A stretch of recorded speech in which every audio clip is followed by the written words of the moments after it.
मी सुनेत्रा अजित पवार गांभीर्यपूर्वक प्रतिज्ञा करते की कायद्याद्वारे स्थापित झाले आहे अशा भारताच्या संविधानाबद्दल मी खरी श्रद्धा व निष्ठा बाळगीन। मी भारताची सार्वभौमता व एकात्मता उन्नत राखीन।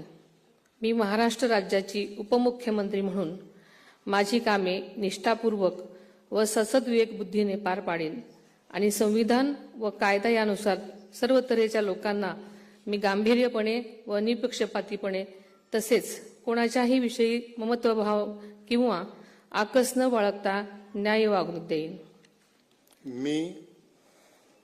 मी सुनेत्रा अजित पवार गांभीर्यपूर्वक प्रतिज्ञा करते की महाराष्ट्र राज्याची उपमुख्यमंत्री म्हणून माझ्या विचारार्थ आणली जाईल किंवा मला ज्ञात होईल अशी कोणतीही बाब अशी उपमुख्यमंत्री म्हणून माझी कामे यथायोग्य पार पाडण्यासाठी आवश्यक असेल ते खेरीज करून